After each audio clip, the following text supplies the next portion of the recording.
ને મિત્રો sub auditor હિસાબનીસની જે આ રવિવારે પરીક્ષા છે એના અનુસંધાને એક વેપારીને 20% વળતર આપવા છતાં 20% નફો થાય છે તો છાપેલી કિંમત એ પડતર કરતા કેટલા ટકા વધારે હશે?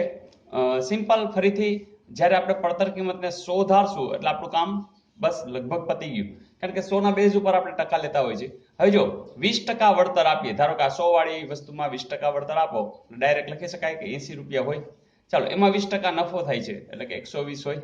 બસ આને જ બેઝ બનાવી નાખો કે 80 રૂપિયાની વાત હોય, ત્યાંથી આપણે 120 પહોંચવું છે, તો 100 હોય તો કેટલું?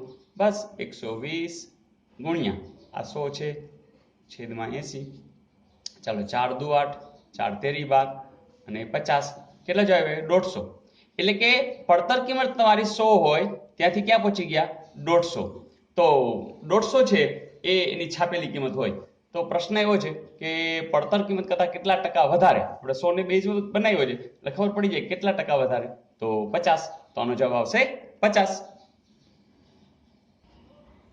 મિત્રો, આપણને ખબર જ છે કે આ જે શ્રેણી છે એ સમાંતર શ્રેણી છે અને સામાન્ય તફાવત ડી છે.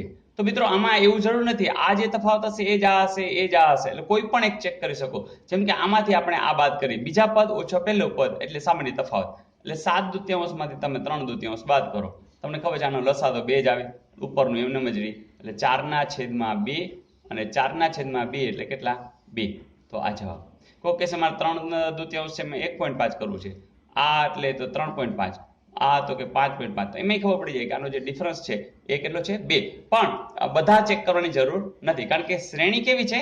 સમાંતર છે. સમાંતરમાં દરેકની અંદર ડિફરન્સ તો કેટલાનો હશે? 2 નો જ હશે. Okay friends. ને મિત્રો, ગોળાની ત્રિજ્યામાં 10% વધારો કરતા ગોળાના ઘનફળમાં કેટલા ટકા વધારો થાય? મિત્રો, આના પહેલા પણ આપણે આ સમજાવ્યા હતા, એમાં તમે 100 પણ ધારી શકો છો, પણ જ્યારે આવું હોય ને ત્યારે એક ધારવાથી વધારે સહેલું થશે. પહેલા તો ગોળાનું ઘનફળ એટલે કે 4/3 પાઈ r ઘન, બરાબર.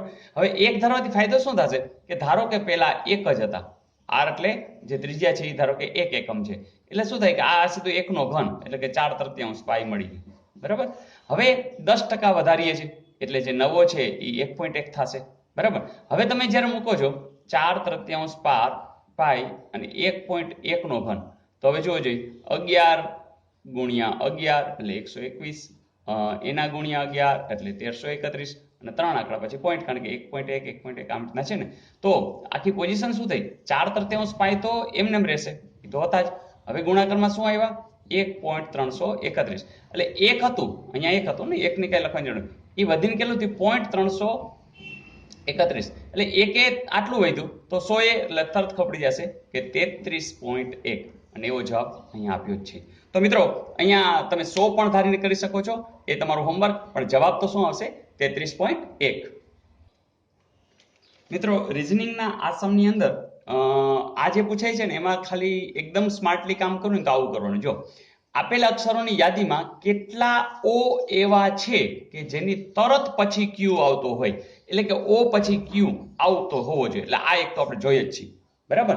સાથે સાથે બીજી વાત કે આવતો હોય પણ તેની તરત પહેલા ડી ન હોવો જોઈએ, એટલે ઓક્યુ હોય અને ધારો કે ડી હોય તો એવા આપણે લેવા નથી. ફરીથી, ઓક્યુ ની આગળ બીજું કંઈ પણ હશે તો ચાલશે, ડીઓક્યુ આપણે જોતા નથી. એટલે આપણે શું કામ કરવાનું ખબર છે? આપણે ખાલી જોતા રહેવાનું ઓક્યુ ક્યાં છે, એની આગળ ડી હોય તો આગળ આવેલા જાઓ. ચાલો, ઓ અહીંથી ચાલુ કરી છે, ઓક્યુ, ચાલો તો આ લઈ લઈએ કારણ કે આગળ ડી છે, બરાબર. ડીઓક્યુ એ તો જોતું નથી, ચાલો ઓક્યુ, ઓક્યુ આવે એટલે અટકજો, ઓક્યુ, ઓક્યુ આવ્યું, ચાલો, પણ પાછો ડી છે, જવા દો.